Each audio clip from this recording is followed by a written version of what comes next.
نبی پاک صلی اللہ علیہ وسلم کی حدیث ہے مسلم میں طبرانی میں، حضور نے فرمایا آؤ میں تمہیں پچھلے زمانے کے ایک ایماندار نوخیز ولی اللہ کی بات سناؤں۔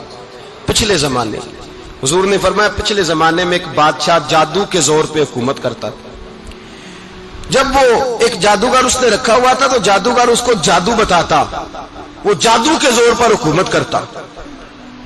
جادوگر بوڑھا ہو گیا تو کہنے لگا بادشاہ کوئی نوجوان میرے پاس بھیج دے، اب میں بوڑھا ہو گیا ہوں میرا پتہ کوئی نہیں کب مر جاؤں۔ ایک نوجوان کی ڈیوٹی لگائی، بڑا زیرک سمجھدار، اپنے رعایا میں سے چن کے جو ذہین فطرت مزاج بچہ تھا وہ اس نے لگایا۔ اللہ کے محبوب علیہ الصلوۃ والسلام فرماتے ہیں بچہ جادو سیکھنے لگا، وقت گزرنے لگا۔ بچہ جب جادو سیکھنے جاتا تو رستے میں ایک راہب بھی تھا جو انجیل جانتا تھا، وہ اللہ اللہ سکھاتا، لوگوں کو حضرت عیسیٰ علیہ السلام کی تعلیمات سے آگاہ کرتا۔ اس نے دیکھا کہ یہاں بھی لوگ اکٹھے ہیں تو وہ بچہ اس راہب کے پاس بھی اٹھنے بیٹھنے لگا۔ اب جب اس کے ساتھ اس کی گفتگو بڑھنے لگی تو اس کو باتوں میں لذت آنے لگی۔ اس نے راہب نے پوچھا کہ تو کون ہے اور کس طرح سے آیا ہے، کیا تیرا معاملہ ہے؟ اس نے کہا جی میں جادو سیکھنے جاتا ہوں، آپ کی باتیں مجھے بڑی اچھی لگتی ہیں۔ اس نے کہا دین سیکھ، جادو سیکھنے والے کافر ہو جاتے ہیں، قرآن و حدیث سیکھنے والوں کو اللہ کامل ایمان عطا فرماتا ہے۔ فرمایا یہ سیکھ۔ بچہ بیٹھنے لگا، اس کے پاس آنے لگا، باتیں دل میں گھر کرنے لگی۔ ایک وقت آیا کہ مسلمان ہو گیا، اور مسلمان کیسے ہوا؟ بچہ کہتا ہے میں تجربہ کر کے ہوا۔ اب میں تھوڑا سا وقت جادوگر کے پاس بھی جاتا اور باقی سارا وقت وہاں بیٹھتا۔ میں ایک دن جا رہا تھا تو رستے میں اژدہا تھا، بہت بڑا سانپ تھا، رستہ روک کے کھڑا تھا۔ یہ حضور نے بیان کی حدیث۔ نبی پاک صلی اللہ علیہ وسلم فرماتے ہیں بچہ کہتا ہے کہ رستے کے اندر سانپ ہے، رستے بند ہے، لوگ چھتوں درختوں پہ چڑھے ہیں، راش ہے۔ کہتے چھوٹا سا روڑا میں نے اٹھایا تو میں نے کہا اللہ اگر جادوگر سچا ہے تو اسے مار دے۔ چھوٹا سا روڑا میں نے پھینکا، اژدہا کوئی نہ مرا۔ پھر چھوٹا روڑا اٹھایا، میں نے کہا اللہ اگر وہ عالم سچا ہے تو اسے مار دے۔ اب جب میں نے روڑا مارا تو اژدہا مر گیا۔ میرے اندر سے گواہی آئی نہیں دین کی باتیں سچی ہیں، نہیں قرآن کی باتیں اسلام سمجھانے کے لیے عرض کر رہا ہوں، اگرچہ اس دور میں انجیل تھی، اللہ رسول کی باتیں اچھی ہیں۔ کہتے میں مسلمان ہو گیا، اب میں نے راہب کے پاس ہی رہنا شروع کر دیا، جادوگر کے پاس چھوڑ دیا اس بچے نے آنا۔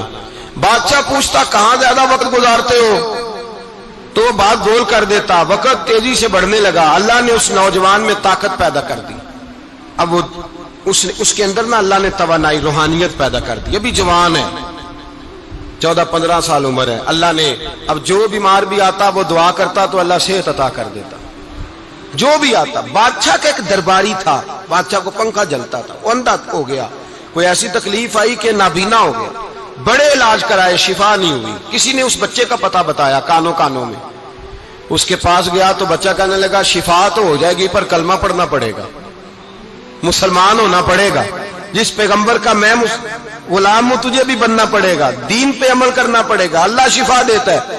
اس نے کہا تو مجھے کلمہ پڑھا، مجھے شفا دے، میں تیار ہوں۔ اس نے کہا شفا تو اللہ دیتا ہے۔ اس نے اللہ تبارک و تعالیٰ کا ذکر کر کے دعا مانگی، یہ مسلم شریف میں حدیث ہے، طبرانی میں موجود ہے۔ اللہ نے اسے شفا دی، اس نے کلمہ پڑھنا شروع کر دیا۔ یہاں ایک نقطہ لکھا ہے ہمارے علماء نے، کہتے ہیں جب اللہ ولایت عطا کرتا ہے نا تو یہ سفید بالوں والے کا حصہ نہیں ہوتی۔ اگر جوانی میں کوئی آدمی توبہ کر کے تصوف کے رستے پہ چلتا ہے تو سب سے زیادہ ولایت اللہ اسے عطا فرماتا ہے، سب سے زیادہ ولایت اس کے پاس ہوتی ہے۔ ابھی اس کے بال کالے ہیں، چڑھتی جوانی ہے، دعا کی تو اللہ نے، اور حدیث پاک میں موجود ہے کوڑے آتے تو شفا یاب ہو جاتے، اندھے آتے تو شفا یاب، برس والے آتے تو اللہ سے دے، جوان ہے۔ بادشاہ کے پاس وہ واپس گیا، وہ جو آدمی جس کی آنکھیں ٹھیک ہوئی تھی۔ بادشاہ نے پوچھا کہ کیسے شفا ملی؟ تو کہنے لگا میرے رب نے شفا دی ہے۔ بادشاہ سجدے کراتا تھا، اپنے آپ کو منواتا تھا معاذ اللہ، کہنے لگا میرے علاوہ کون رب ہے؟ اس نے کہا وہی رب ہے جس نے تجھے پیدا کیا ہے، اور وہی رب ہے جس نے مجھے اندھے کو آنکھیں دی ہیں، وہی ہے میرا مالک۔ کہا اچھا تو مجھے نہیں مانتا؟ کہا نہیں میں اپنے رب کو مانتا ہوں۔ بادشاہ نے اسے سزا دی، ستایا، اس نے بچے کا پتہ بتایا، پھر بچے کو بلا کے ستایا تو اس راہب کا پتہ بتایا، راہب بھی قتل ہو گیا، نابینا بھی قتل ہو گیا۔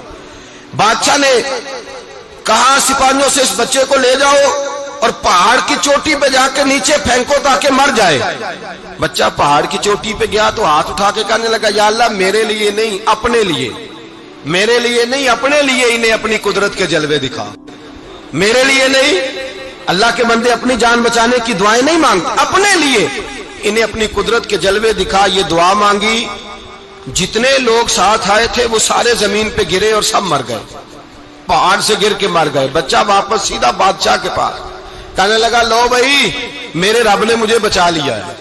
جوان کا ایمان دیکھو، میرے رب نے مجھے، بولو میرے اللہ نے مجھے ایمان کی گواہی دے رہا ہے، میں بچ گیا ہوں، تو جھوٹا ہے، میرا رب سچا ہے. اس نے کہا لے جاؤ اس کو دریا میں، کشتی میں بٹھاؤ، بیچ دریا کے جا کے دھکا دے دو. بیٹھے کشتی میں، دریا کے بیچ گئے، اور جب جا کے وہاں اس کو دھکا دینے لگے تو اس نے کہا اللہ میرے لیے نہیں اپنے لیے انہیں اپنی قدرت کے جلوے دکھا. بس ایک طوفان سا آیا، جتنے سپاہی ساتھ آئے تھے ڈوب کے مر گئے. وہ بچہ اٹھا اور سیدھا پھر بادشاہ کے پاس، اسی کے پاس کہنے لگا لو بھائی میرے رب نے مجھے بچا لیا ہے، تیرے پاس آیا ہوں. وہ کہنے لگا تو کیا مصیبت میرے گلے پڑ گئی ہے، کیسے جان چھوٹے گی؟ تو بچہ کہنے لگا اگر تو مجھے باندھے درخت کے ساتھ اور سارے ملک کو بلائے، لوگوں کو اکٹھا کرے، پھر تو مجھے تیر مارنا، میں تجھے بتاؤں گا کیسے مارنا ہے، میں مر جاؤں گا. اللہ کا بندہ نوجوان ایمان دیکھو، مرنے کے طریقے بتا رہا ہے، میں تجھے بتاؤں گا میں کیسے مروں گا. یہ بات کہی، بادشاہ نے سارا مجمع جمع کیا، ملک سارا باہر آ گیا، درخت کے ساتھ باندھ دیا. کہنے لگا بھائی لوگوں یہ مجھے مارنا چاہتا تھا، مار نہیں سکا، اب میں اسے بتانے لگا ہوں کہ میں کیسے مروں گا.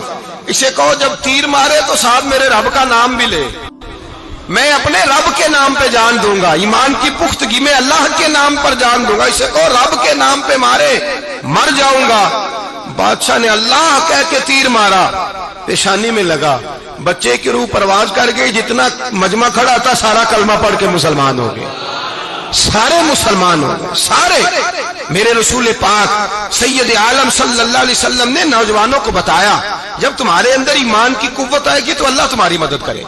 فرمایا وہ نوخیز ولی تھا، ابھی جوان رانا تھا، ابھی اس کی پیشانی پر جوانی کے آثار تھے، لیکن اس نے اللہ کو راضی کیا، رب کریم کو راضی.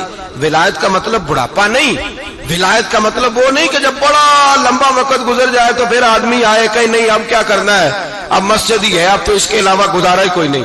تو اس وقت کا آنا اللہ کی بارگاہ میں قبول تو ہے، لیکن شاباشی اسی کو ملتی ہے جو جوانی کے وقت آئے، جو عین اس وقت آئے جو وقت میرے رسول پاک علیہ السلام کے غلام عبداللہ ابن عمر، حضرت عبداللہ ابن عمر رضی اللہ تعالیٰ عنہ فرماتے ہیں کہ میں نکلا، مجھے سفر کے لیے جانا تھا، تو تھوڑی سی کھجوریں، تھوڑا سا سرکہ، ایک شہد کی بوتل، چیزیں میں نے سفر کے لیے ساتھ رکھ لی.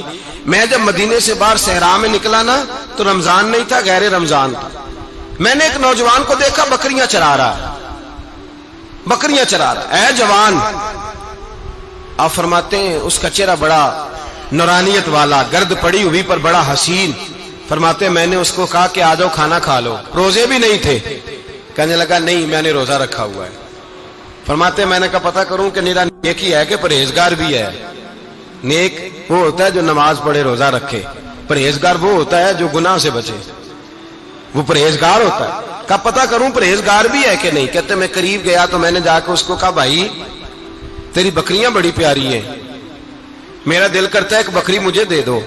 کہتے وہ جوان، غربت بھی، پریشانی بھی، پر دامان توکل کی یہ خوبی ہے کہ اس پر پابند لگے ہوتے ہیں، دھبے نہیں ہوتے.